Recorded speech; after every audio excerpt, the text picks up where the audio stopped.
भगवान शिव ने रुद्र रूप धारण करके कैलाश में निवास प्रारंभ किया। माता शक्ति ने दक्ष पुत्री सती के रूप में अवतार धारण किया तथा शिव संगिनी बनकर कैलाश में पदार्पण किया। अनेक लीलाओं के उपरांत शिव संगिनी सती की 27 बहनों का विवाह अत्रि अनसुया पुत्र चंद्र से हुआ। चंद्र अपनी प्रियतमा रोहिणी के मोहजाल में फंसकर दक्ष शाप से पीड़ित होकर रोगी बना एवं शिव की आराधना से पुनः स्वस्थ हुआ। इसी प्रसंग में भगवान शिव के प्रथम ज्योतिर्लिंग सोमनाथ ज्योतिर्लिंग की स्थापना हुई। तत्पश्चात शिव के अपमान से दुखी सती ने दक्ष यज्ञ में आत्मदाह करके सतीत्व का अनुपम उदाहरण प्रस्तुत किया। शिव वैरागी बनकर तपस्या में लीन हुए। ब्राह्मण वेदव्रत तथा बालक श्रीकर की भक्ति से प्रेरित भगवान शिव ने दूषण राक्षस का संहार करके महाकालेश्वर ज्योतिर्लिंग की स्थापना की। नर नारायण ने अनुपम शिव भक्ति का उदाहरण प्रस्तुत करते हुए भगवान शिव की आराधना की और फलस्वरूप हिमालय पर केदारनाथ ज्योतिर्लिंग की स्थापना हुई।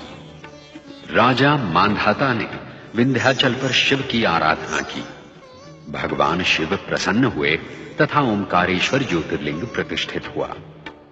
तत्पश्चात माता शक्ति ने हिमालय पुत्री पार्वती के रूप में जन्म लेकर शिवाराधना की, कठोर तपस्या की तथा भगवान शिव ने अनेक परीक्षाओं के पश्चात देवी पार्वती का वरण किया। इसी बीच असुर कुल में महाशक्तिशाली तारकासुर उत्पन्न हुआ, जिसे ब्रह्मा द्वारा शिवपुत्र के हाथों मरण का वरदान प्राप्त था। अनेक प्रार्थनाओं एवं प्रतीक्षाओं के पश्चात शिवपुत्र कार्तिकेय विचित्र परिस्थितियों एवं परिवेश में उत्पन्न हुए।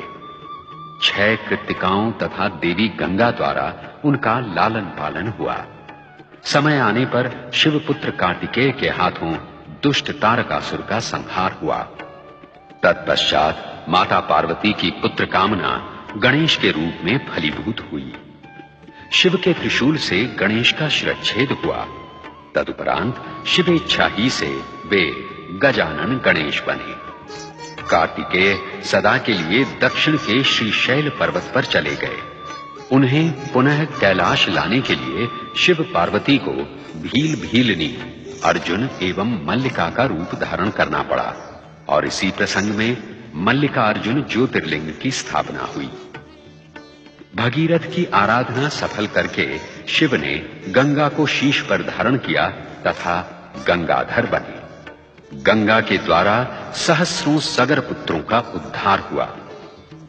ऋषि गौतम तथा देवी अहिल्या की आराधना से प्रसन्न होकर भगवान शिव ने त्र्यंबकेश्वर ज्योतिर्लिंग की स्थापना की। गंगा, दक्षिण की गंगा गोदावरी बनी। अपने प्रिय भक्त सुप्रिय का उद्धार करने हेतु दारुक राक्षस का वध करके भगवान शिव ने नागेश्वर ज्योतिर्लिंग की स्थापना की। अभिमानी रावण का गर्व हरण करके शिव ने देवताओं की प्रार्थना पर आरोग्य प्रदायक वैद्यनाथ ज्योतिर्लिंग की स्थापना की। शिव ने विष्णु अवतार श्री राम को लंका विजय का आशीर्वाद प्रदान करने हेतु दक्षिणी समुद्र तट पर रामेश्वर ज्योतिर्लिंग प्रतिष्ठित किया।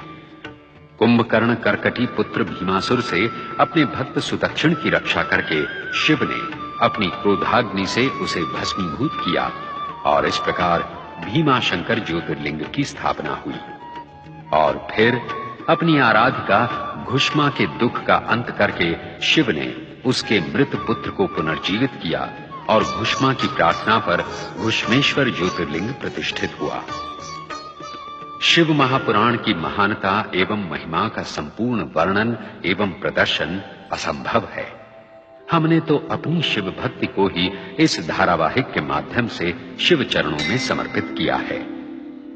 शिव महापुराण के इस अंतिम दृश्य में भगवान विष्णु के अंशावतार बाल ऋषि सनत कुमार शिव महापुराण का दार्शनिक महात्म्य उन 6 अध्येता ऋषियों के सम्मुख प्रस्तुत कर रहे हैं जो शिव दर्शन